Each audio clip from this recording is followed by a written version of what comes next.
Y'all, Wizard101 just dropped a brand new teaser. This one looks kind of epic.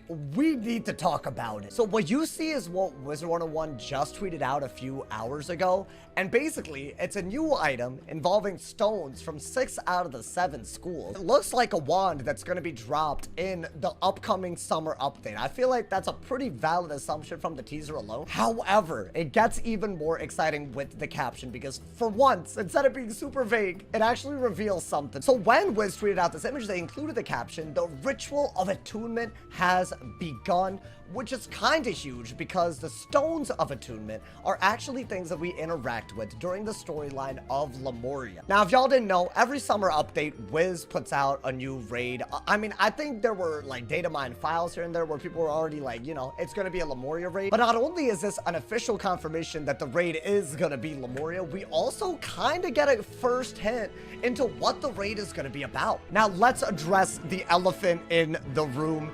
Is Lemuria the right world for a raid? Some people really hate on Lemuria, but in my opinion, it is an S-tier world. It is still my favorite world of the arc that it's in. Yes, I'm putting it above Caramel. I'm definitely putting it above Novus. I think Waller was the only one that comes close to how good Lemuria felt in this entire arc. But because they've decided to focus on the stones of attunement, it's really, really worth looking at what role these stones played in the plot of Lemuria. So if y'all don't know, right, Lemuria was built by a character named the Old One using an item called the World Synthesizer, a very, very powerful thing that we still don't really know much about, even though it's been years since this world dropped. When we arrive in Lemuria, though, by then, the Old One's body has been taken over by this thing called the Nothing. And when the Nothing takes over the Old One, it actually contacts us to find Lemuria because the Old One's memories are still something that the Nothing has access to. That sounds crazy, right? But the real key here is when you get into Lemuria, in order to actually access a World Synthesizer, you travel from one area to another, collecting these things called the Attunement Stones, and eventually put them all together, kind of like Infinity Stones, if you will, to basically access the World Synthesizer. That's what the final fight is all about. Now, here's where things get absolutely ridiculous. Design, as we basically, you know him, right? He's not just the Nothing. He gets a name later. He's not the Old One or the Nothing. He's Design. But that man's, right? He confronts every hero that you actually, like, you know, face, I guess, or you look at their journey in Lemuria, and he confronts this idea of heroism. And at the end, the heroes end up turning on us, and Design sacrifices himself, as far as we can tell, in order to disable the World Synthesizer powered by all of these attunement stones that we ourselves gathered. Now, by the end of Lemuria, it seemed like the Nothing had sacrificed himself in order to, I guess, disable the synthesizer. We end up destroying it later because we realize that it's so dangerous. But whatever the attunement stones and the synthesizer can do, the Old One became something as a result of it. He became a whole world later known as Novus. Whatever these attunement stones are about, they are basically at the level of Grandfather Spider, Grandmother Raven, the Nothing that we end up knowing as a universal force later on. These attunement stones, they're on par with that type of power level. They basically gave Design the ability to create stuff like a whole world, like Novus, with all those different areas. Not only are we gonna hopefully see an enemy try to use these attunement stones in this raid, eventually by beating this person, we're gonna have access to this wand, I guess, as a drop. I feel like lore-wise alone, this should be like a really, really big deal. I hope they don't go through all the effort of designing a cool-ass looking wand with all this storyline behind it, and then they don't make the wand very, very good. PvE, PvP, all of that. I feel like this is the first time in a while where we've had a really cool item with a really cool plot behind it actually have a reason to be super, super powerful. Now, obviously, what do I mean by powerful? Just, you know, the highest damage, highest pierce, and all that. I think the item cards are where they could really go ham, because I'm gonna assume if a wand is made up of all the schools, you could justify giving it stuff that could actually be helpful on any school, right? I think there's a lot of fusion stuff in the game, so maybe this wand could be about fusion cards you could combine, you know, maybe extra item cards there. I feel like they could go a lot of ways, but bottom line, I think eventually this should be one of the most powerful drops in the game based on the lore alone. Maybe that's stupid, but I think it has to be. If y'all don't know, this is basically presumably gonna drop 170 gear that could later be upgraded into 180 gear. The last time this happened was the Crying Sky raid. Basically what they did, right? They put out a bunch of 160 gear, and then eventually, you know, the winter update, fall update, whatever you want to call it, came out. And since the level cap increased and the raid had just been released, they basically made it so you could upgrade your 160 gear to 170 gear. That gear became the best gear in slot for almost everything for nearly 6 to 7 months. That's basically what we're looking at.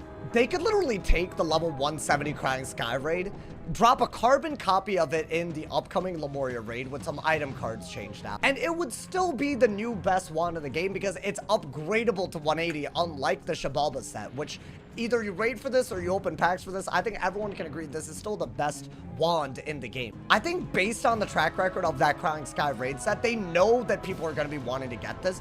I think they should make it very, very rewarding. Make it a fair challenge, obviously. Don't make it anything like, you know, like the Crying Sky raid. Maybe somewhere between Crying Sky and the Polaris raid. Who knows where they'll go? Let's not forget, we're looking at 20 levels more. We have a lot more tools at our disposal. A lot more people know how to raid. They could justify a bigger challenge than Crying Sky off of those things alone. Now, this might be me reading a little bit too much into it, but I think it's probably going to be something, the plot anyways, of the raid. Some bad figure is going to, like, take all the attunement stones that we left in Lemuria. Maybe we thought we destroyed them, but they didn't get destroyed. Right, whoever has access to them, they're doing some kind of ritual, and it seems like it uses a lot of different types of magic. Since we're talking about fairly, like, you know, forces at a universal level, who knows what it could do to affect other forms of magic in the world. I think they do have the opportunity to tie the events of the raid right back into Salinopolis and the Blended Grove. I feel like even the picture of the wand, it kind of gives, like, you know, blended school magic. I think they could do this in two ways, right? There's a lot of fusion formulas that we learned because of the recent Salinopolis update. They could just really focus in on making item cards that actually complement fusion spells, right? The more item cards you have that give stuff, the more easily you can actually fuse spells, especially in more advanced settings like PvP. But what I would love to see them do is maybe add certain fusion spells that you could only get by completing the raid. Obviously, this wouldn't be something that, you know, like they could... I feel like if they were to do this, like, you know, learn a spell from the raid by fusing magic, right? They would have to, like, calm down with the difficulty, because I think gatekeeping big spells behind a raid is crazy, but I do think that could be a cool idea, especially if this is something they actually want to incentivize people to do. I think fusion spells, they shouldn't just be learned in the Blended Grove. As long as there's a powerful source of magic, you know, lore-wise, where, you know, different sources of magic are involved, I think fusion should be on the table. But who knows, maybe to complete the raid, you need to use fusion magic. Maybe after completing the raid, you learn fusion. Maybe whatever this ritual is creates a way to fuse magic in a way that we cannot learn in the Blended Grove. Right, a lot of what's happening in the Blended Grove, I guess, storyline, if you want to call it, with all the weaving quests, is that different champions from different stories are starting to intermingle with each other. So I'm wondering if they're either going to tie in the Blended Grove with this, because it looks like there's a lot of different magic involved, or they're just going to use the mechanics that we already learned in Salinopolis and apply it to this raid. I think if they do that, this could be a monumental raid. I want this to be something that I really want to run, but I don't feel like I need to run. I know that balance isn't easy to strike. I just don't want to have a toxic relationship with it like Crying Skies. So who knows what will happen. I'm just theorizing based on this item alone. There's a lot of possibilities. Let me know if you guys are going to be actually raiding this summer, if this wand is suddenly on the table. If it is a wand, who knows what it is. But I don't know, teasers like this that bring back things that they really didn't flesh out, like the stones in Lemuria, I think it's really, really cool, because I think who knew that we would ever see something from Lemuria again. Yeah, y'all, let me know what you guys think about the upcoming plot of Lemuria, the raid, and the fact that this is going to be the first upgradable gear that we're gonna have in 2 years. What's that gonna mean for the gear? And let me know if y'all think they could tie this in with Salinopolis mechanics like fusion, or if maybe they'll just tie in the actual storyline of the Blended Grove into this. And there's a lot of things they could do with this, and I hope they go crazy, because I don't want it just to be a lackluster summer update. I look forward to reading all of y'all's thoughts and comments on this. Drop a like if you enjoyed, leave a sub if you're new, and if somebody hasn't told you you're awesome today, they doing something wrong. Stay awesome, y'all. See y'all soon, and yeah.